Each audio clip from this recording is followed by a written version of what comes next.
अस्सलाम वालेकुम स्टूडेंट्स, उम्मीद है आप खैरियत से होंगे। आज हमारा सेकेंड लेक्चर है कंप्यूटर साइंस का, जिसका टॉपिक है एल्गोरिदम। सबसे पहले हम देखेंगे एल्गोरिदम होती क्या चीज़ है। एल्गोरिदम ये है कि कोई भी आपके पास प्रॉब्लम है उसको सॉल्व करने का प्रोसेस क्या है, प्रोसीजर क्या है, या स्टेप बाय स्टेप उसके डिफरेंट स्टेप्स क्या है। ठीक है, that by the definition algorithm क्या है, ए प्रोसीजर, ए टेक्निक और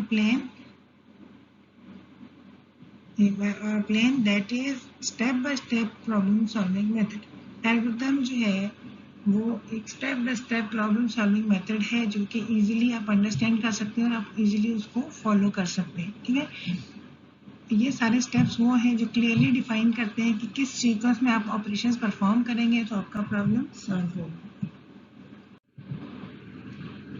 अब इसका एल्गोरिथम का रोल क्या है प्रॉब्लम सॉल्विंग के अंदर। ठीक है, एल्गोरिथम बहुत इंपॉर्टेंट है इन कंप्यूटर प्रोग्रामिंग। जब आपके पास ऑलरेडी पता होगा आपको कि क्या स्टेप है, सीक्वेंस ऑफ स्टेप क्या है, सीक्वेंस ऑफ ऑपरेशन क्या है एल्गोरिथम में, तो फिर आप इजीली उस एल्गोरिथम को किसी भी कंप्यूटर लैंग्वेज के अंदर कन्वर्ट कर सकते हैं। ठीक है,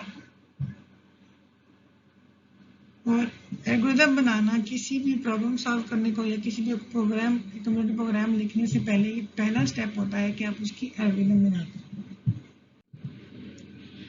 अब हमारे पास कोई भी एल्गोरिथम है उसकी एफिशिएंसी हम किस तरह मेजर कर सकते हैं। ठीक है, जिस तरह हम लास्ट टाइम कहा था कि अगर हमारे पास प्रॉब्लम के 3 सोल्यूशन है तो उन सोल्यूशंस को हम किस तरह बेस्ट सोल्यूशन चूज करेंगे। इसी तरह अगर आपके पास एल्गोरिथम्स हैं तो आप ये कैसे देखेंगे कौन सी एल्गोरिथम ज़्यादा एफिशिएंट है। ठीक है, इसके लिए आपको एल्गोरिथम को एनालाइज करना पड़ता है। ठीक है, और इसमें आपके पास तीन चीज़ें हैं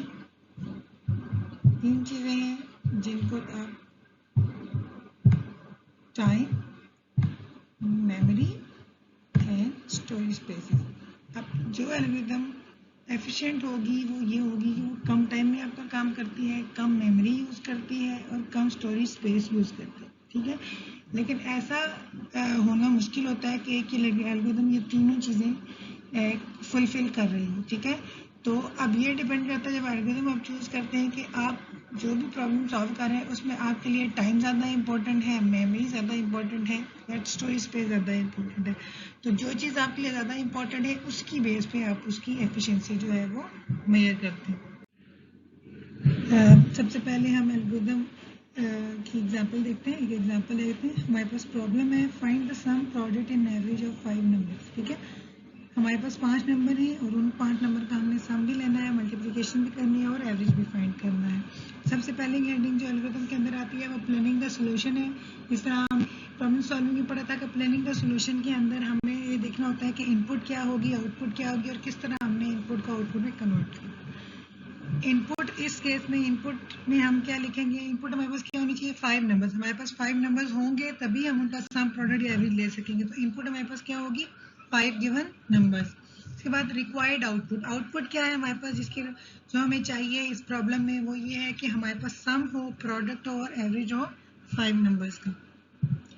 तीसरी चीज जो एल्गोरिथम के प्लानिंग द सॉल्यूशन के अंडर आएगी वो है प्रोसेसिंग। इस प्रोसेसिंग में हमने मेंशन करना है कि कौन से ऐसे ऑपरेशन हम परफॉर्म करेंगे जिनके बाद हम इनपुट को आउटपुट में कन्वर्ट कर सकते हैं।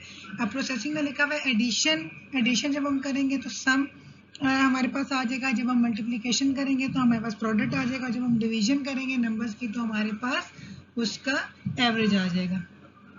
इसके बाद जो second heading main heading algorithm के अंदर आ रही है वो है एल्गोरिथम। ठीक है, अब इसके अंदर हम वो सारे स्टेप्स लिखेंगे जो हम परफॉर्म करेंगे इस प्रॉब्लम को सॉल्व करने के लिए। एल्गोरिथम में सब एल्गोरिथम जब भी हम लिखेंगे पहला स्टेप 1 हमेशा हमारा स्टार्ट होगा, क्योंकि कोई भी काम हम करते हैं तो उससे पहले उसका स्टार्ट जरूरी है। स्टेप 1 क्या है, स्टार्ट।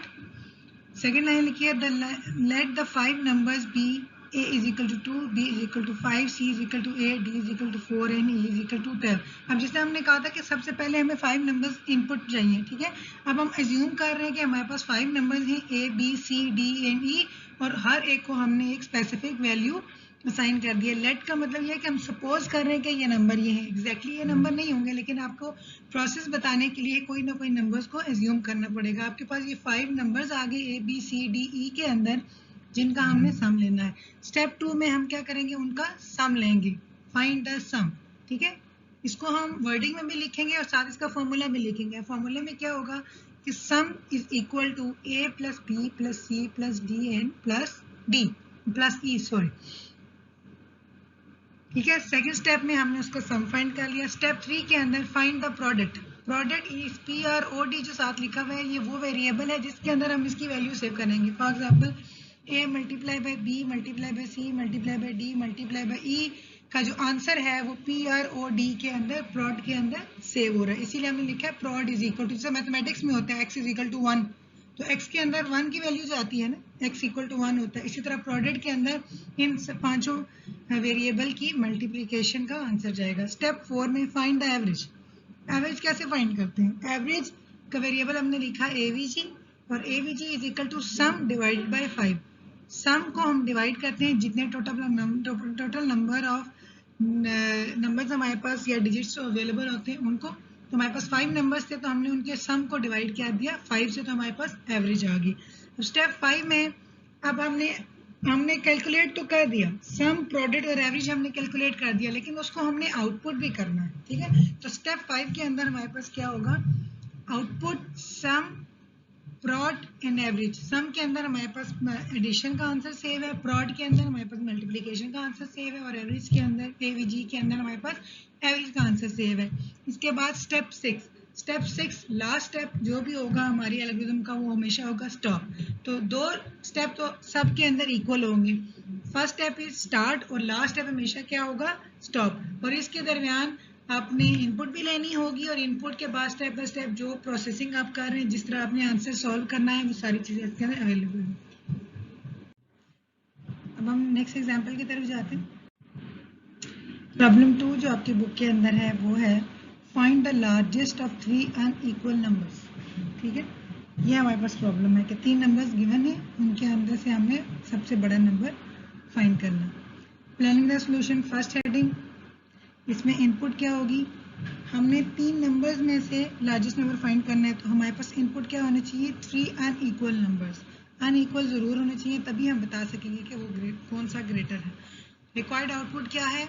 उन तीनों में से द लार्जेस्ट ऑफ 3 नंबर, जो उन तीनों में से सबसे बड़ा नंबर है वो हमारी आउटपुट होगी। प्रोसेसिंग में क्या है? Comparison of each number with the other 2 1 by 1, ठीक है। अब हर नंबर को, अगर हमारे पास 3 नंबर है, हम हर नंबर को एक दूसरे के साथ कंपेयर करेंगे और फिर फाइंड करेंगे कि कौन सा नंबर जो है वो सबसे बड़ा है। अब हम आते हैं, ठीक है।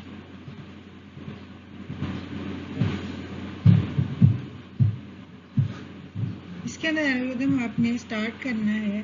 फर्स्ट स्टेप हमारा स्टार्ट होगा, उसके बाद हमने इनपुट लेनी है। Let the 3 numbers be A is equal to 10, B is equal to 20 and C is equal to 30। हमारे पास इनपुट में था कि हमारे पास 3 अनइक्वल नंबर्स होने चाहिए, जो कि हमने सपोज कर लिया है कि ए, बी और सी हैं, जिनके अंदर वैल्यूज क्या है? 10, 20 and 30। Step 2, check if A is the largest number. अब हमने चेक करना है कि ए बड़ा है कि नहीं। इसके लिए कंडीशन हमें लगानी पड़ेगी कि if A is greater than B and a is greater than c, then largest is equal to a। अगर a, b और c दोनों से बड़ा है तो जो लार्जेस्ट वेरिएबल है उसके अंदर उसको हम क्या वैल्यू असाइन कर देंगे? a, ठीक है। Otherwise go to step 4। अगर ये कंडीशन ट्रू है तो हम नेक्स्ट स्टेप पे जाएंगे, स्टेप 3 पे। लेकिन अगर ये वाली कंडीशन फॉल्स है और अगर a इन दोनों से बड़ा नहीं होता तो हम अदरवाइज पे जाएंगे। पहले हम सिंपल चलते हैं कि अगर सपोज करते हैं कि a, b और c दोनों से बड़ा है और लार्जेस्ट में a की वैल्यू आ गई है, तो हम किस पे जाएंगे? स्टेप नंबर 3 पे, जहाँ लिखा हुआ है go to step 5। Go to statement हम वहाँ यूज करते हैं जब हम एक स्टेप से दूसरे स्टेप में जंप करवाना चाह रहे हैं, ठीक है। अब स्टेप 3 में क्या लिखा हुआ है? Go to step 7। तो इसका मतलब क्या है? हमने जंप करके कौन से स्टेप पे चले जाना है? स्टेप नंबर 7 पे। स्टेप नंबर 7 में लिखा चाहिए आउटपुट लार्जेस्ट। अब हमें पता चल गया ए जो है बी और सी दोनों से बड़ा था, लार्जेस्ट में ए की वैल्यू आ गई, तो हमने लार्जेस्ट नंबर को प्रिंट कर देना है और स्टेप 8 पे जाके हमारा एल्गोरिथम स्टॉप हो जाएगा। ये उस केस में है जब ए बड़ा है, लेकिन ये कंडीशन अगर फॉल्स होती है, ए, बी और सी दोनों से बड़ा नहीं होता, तो अदरवाइज गो टू स्टेप 4। अब अदरवाइज में हम गए और वहां पे क्या देखा? वहां पे लिखा है जी गो टू स्टेप 4। स्टेप 4 में अब हमने check if B is the largest number. पहले हमने ए को चेक किया, वो बड़ा नंबर नहीं था, तो अब हम स्टेप 4 पे चले गए और हमने बी को चेक किया। if b is the largest number, if b is greater than a and b is greater than c, ये दोनों कंडीशन ट्रू होनी चाहिए। b को a से भी बड़ा होना चाहिए और c से भी बड़ा। अगर दोनों में से किसी एक से भी छोटा होगा तो ये अदरवाइज पे चली जाएगी कंडीशन, ये फॉल्स हो जाएगी, ठीक है। कि b is greater than a and b is greater than c, then largest is equal to p। अगर b a और c दोनों से बड़ा है तो लार्जेस्ट में कौन सी वैल्यू चली जाएगी, b की। और हम अगर इसी को स्टेप को फॉलो करते रहें कि ये कंडीशन ट्रू है तो हम स्टेप 5 पे जाएंगे जहाँ पे लिखा हुआ है गो टू स्टेप 7। स्टेप 7 में हम लार्जेस्ट को आउटपुट करते हैं और स्टेप 8 में हम अपनी एल्गोरिथम को स्टॉप कर देते हैं, ठीक है। लेकिन अगर ये वाली कंडीशन फॉल्स है कि b a और c दोनों से बड़ा नहीं है तो हम कहाँ जाएंगे, अदरवाइज गो टू स्टेप 6। और स्टेप 6 में क्या है, largest is equal to c।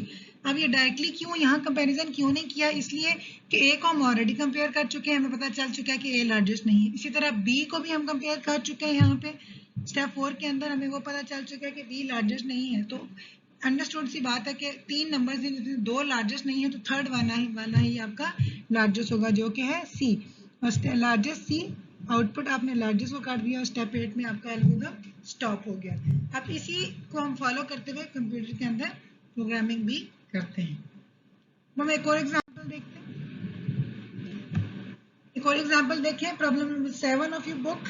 Find the exponent of a number. Exponent का क्या मतलब होता है, पावर, ठीक है। कोई भी नंबर आपके पास गिवन है उसका आपने एक्सपोनेंट या पावर फाइंड करनी है। प्लानिंग द सॉल्यूशन में सबसे पहले इनपुट आएगी। इनपुट में हमें क्या चाहिए, एक नंबर और उसका एक्सपोनेंट। एक नंबर जिसका हमने पावर लेना है और कितनी पावर लेनी है, 2 रेज़्ड पावर 3 लेनी है, 4 लेनी है, 5 लेनी है, वो क्या कहलाएगा, उसका एक्सपोनेंट। ये दोनों चीजें हमें एज एन इनपुट चाहिए। और आउटपुट में हमें क्या चाहिए, एक्सपोनेंट ऑफ गिवन नंबर। हम वो पावर फाइंड करके उसका आंसर आउटपुट में देंगे। और प्रोसेसिंग के अंदर क्या होगा, multiply the number as many time as it exponent. For example 2 raised power 2 होगा तो हम 2 को 2 दफा मल्टीप्लाई करेंगे, 2 मल्टीप्लाई बाई 2, ठीक है। और अगर जितने भी टाइम्स हमने एक्सपोनेंट दिया हुआ उस नंबर को हमें उतने ही टाइम्स उसके साथ मल्टीप्लाई करना पड़ेगा। तो प्रोसेसिंग में हम उसी नंबर को जितने टाइम्स हमने उससे बताया है कि एक्सपोनेंट लेने हैं उतने टाइम्स उसको उसके साथ मल्टीप्लाई करना है इटसेल्फ, ठीक है। अब हम एल्गोरिथम की तरफ आते हैं। अब इस प्रॉब्लम के एल्गोरिथम की तरफ आते हैं, ठीक है। फर्स्ट स्टेप वही हमारा स्टार्ट है, ठीक है। First step 1 is start. और अब हमने बताना है let the number n is equal to n be 8 and its exponent e be 5। अब हमें इनपुट में क्या चाहिए था, नंबर और उसका एक्सपोनेंट। नंबर हमने कहा कि n है और n के अंदर वैल्यू क्या है, हमने सपोज कर ली 8। और एक्सपोनेंट e है और उसके अंदर क्या वैल्यू आ गई 5। इसका मतलब है कि 8 रेज़्ड टू पावर 5 हमने फाइंड करना है, ठीक है। Step 2 initialize product in k21। अब हमें एक्सपोनेंट के अंदर हमने कहा हमने मल्टीप्लिकेशन फाइंड करनी है। मल्टीप्लिकेशन क्या होती है, प्रोडक्ट। तो प्रोडक्ट को हम 1 से असाइन करेंगे और इसी तरह k को भी हम 1 से असाइन करेंगे। हमारे पास 2 वेरिएबल्स होंगे, ठीक है। Find the product. प्रोडक्ट कैसे फाइंड करते हैं, p is equal to p multiply by n। Product में क्या वैल्यू थी 1, प्रोडक्ट के अंदर 1 वैल्यू थी आपके पास और उसको आपने मल्टीप्लाई किया नंबर के साथ, ठीक है। फर्स्ट स्टेप में आपके पास p में क्या था 1 को हमने मल्टीप्लाई किया n के साथ। n क्या था 8 इंटू 1 इज इक्वल टू 8। अब p के अंदर कौन सी वैल्यू आ गई आपके पास, p के अंदर अभी आपके पास 8 वैल्यू आ गई, ठीक है। नेक्स्ट स्टेप पे गए, इंक्रीमेंट k बाय 1। इंक्रीमेंट का मतलब होता है k में 1 ऐड करना, that is k is equal to k plus 1। k में 1 ऐड किया तो अब k की वैल्यू पहले क्या थी, पहले k की वैल्यू 1 थी, अब k की वैल्यू क्या हो गई है 2। Step 5 check if the value of k is less than और इक्वल टू e। e में हमारे पास क्या था 5, k की वैल्यू क्या है हमारे पास 2। अब हम ये चेक करेंगे कि k की वैल्यू 5 से कम है या इक्वल है। जी 2 जो है वो 5 से लेस है तो ये कंडीशन ट्रू है। Then go to step 3। अब हमने दोबारा स्टेप 3 पे जाना है। अब इस केस में हमारे पास p के अंदर क्या वैल्यू आ चुकी थी 8, ठीक है।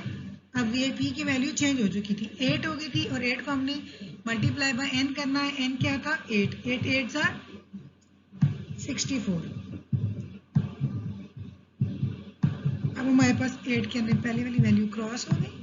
अब p के अंदर हमारे पास क्या वैल्यू आ गई 64। नेक्स्ट स्टेप पे हम गए तो इंक्रीमेंट k बाय 1। अब k की वैल्यू 2 थी, अगर हमने इसमें 1 ऐड किया तो अब k की वैल्यू क्या हो जाएगी, अब k की वैल्यू हो गई है 3, ठीक है। और again if check the value of K is less than और इक्वल टू ई। ठीक है, अब आप चेक करें 3 is less than 5, yes, go to step 3। अब दोबारा स्टेप 3 पे जाना है। स्टेप 3 पे जाने के बाद अब हमने देखना है कि 64 को हमने अगेन 64 हमारे पास प्रोडक्ट पी के अंदर अवेलेबल था। अब हमने 64 को मल्टीप्लाई करना है n से, जो कि है 8। 64 को 8 से मल्टीप्लाई करेंगे तो हमारे पास जो आंसर आता है वो आता है 512। अब पी के अंदर क्या वैल्यू आ गई? 512। नेक्स्ट स्टेप पे गए, इंक्रीमेंट के बाय 1। इसको एक दफ़ा और इंक्रीमेंट किया तो 3 में 1 प्लस किया तो यहाँ पे अब के की वैल्यू क्या हो गई? 4। चेक की वैल्यू ऑफ के। अब अगेन के की वैल्यू चेक करेंगे। If it is less then E, yes 5 है, 5 इज लेस देन 4 है आपकी के की वैल्यू, और ई है 5 तो 4 इज लेस देन 5। तो हमने अगेन स्टेप 3 पे जाना है। स्टेप 3 पे जाने के बाद P में क्या वैल्यू थी? 512 और N में क्या है? 8। 512 को हम 8 से मल्टीप्लाई करेंगे तो आपके पास जो वैल्यू आती है वो आती है 1096, सॉरी 4096। अब आपके पास प्रोडक्ट के अंदर कौन सी वैल्यू आ गई? 4096। ठीक है, 496।